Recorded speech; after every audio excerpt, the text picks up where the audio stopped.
তারপরও প্রায়োরিটি দেওয়ার জন্য চিন্তা করেছি যে মিটিংগুলোতে আসলে সবাইকে একসাথে পাওয়া যায় এবং অনেক কথা যেগুলো এলাকা ভিত্তিক থাকে সেগুলো অনেক কিছু এখানে তুলে ধরা যায়।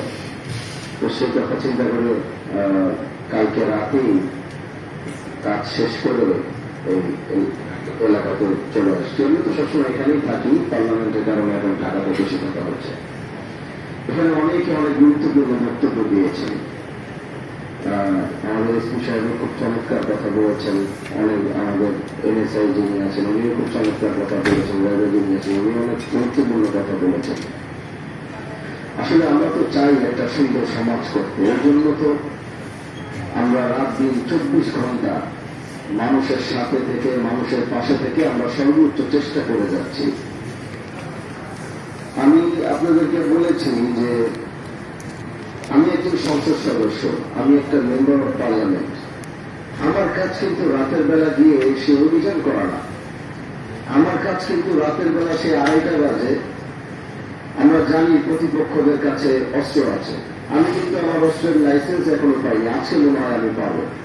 এতদিন কিন্তু আমার কাছে আমার শর্টগানটা যে ছিল, শর্টগানের লাইসেন্সও কিন্তু আমার কাছে ছিল না। আমি কিন্তু আমার সে অস্ত্র কিন্তু আমার শিবচর থানা জমা দিয়ে রাখছি, কারণ ইলেকশনের জন্য আমাকে একটা পারমিশন দেওয়া হয়েছিল।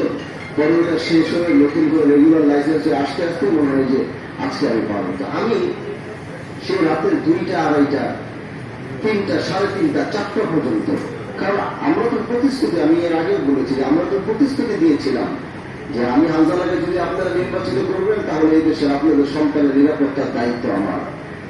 তো আমরা আল কারীম ইযা ওয়াদা ওয়াফা, মুমিন যখন ওয়াদা করে তখন সে তার ওয়াদাকে রক্ষা করে। তো আমি যখন বলেছি যে আমার এলাকার মা বোনদের নিরাপত্তার দায়িত্ব আমার, আপনাদের সন্তানদের, আপনারা যদি আমাকে নির্বাচিত করেন আপনার সন্তানদের নিরাপত্তার দায়িত্ব আমার, তাদেরকে মাদকের হাত থেকে রক্ষা করার দায়িত্ব আমার, যখন আমি এই কথা বলেই ফেলি তখন তো সেটা আমার উপরে একটা বিশাল বড় জিম্মাদারি চলে আসে। তো আমি কি করেছি, আমি নিজের জীবনের হুমকি নিয়েছি। রাতের বেলা ইউনো সাহেবকে ফোন দিয়েছি, ইউনো সাহেবকে বলেছি যে আপনি আসেন। উনি রাতের বেলা আমার সাথে ছিল, কখনো কখনো এই সিলেন্টকে রাতের বেলা নিয়েছে। আমার কাছে তো অস্ত্র নাই, তো ইউনো সাহেব একজন আসলে একটা শর্টগান নিয়ে আসছে। সে 2:30 বাজে বালু উত্তোলন বন্ধ করতে আমরা নদীর মাঝখানে, আড়িয়ালকা নদীর মাঝে 2:30 বাজে, ওখানে যদি আমাদেরকে গুরুত্ব গুলি করে মেরেও ফেলতো তো আমাদের কিছু করার ছিল না। এজন্য আমরা চাই যে দায়িত্বটা যখন আসে সেই দায়িত্বটা সুন্দরভাবে পালন করতে। আমি খেয়াল করেছি মাদকটা যখন আমি রাতের বেলা ডজনে ডজনে গাঁজা ইয়াবা উদ্ধার করেছি, আপনারা হয়তো দেখেছেন সোশ্যাল মিডিয়াতে, আপনার এই প্ল্যাটফর্মে আপনারা দেখেছেন। আমি চেষ্টা করি ওই সময় মামলাটা লাস্টে যখন নেওয়া হয় এটা নিয়ে কিন্তু একটা হিবিজিবি চলতে থাকে, বিষয়টা আমি খেয়াল করেছি। মানে একটু অসঙ্গতি জানাইতে থাকে, যেন এই দায়িত্ব নেওয়া, ওই দায়িত্ব, মামলা নেওয়া।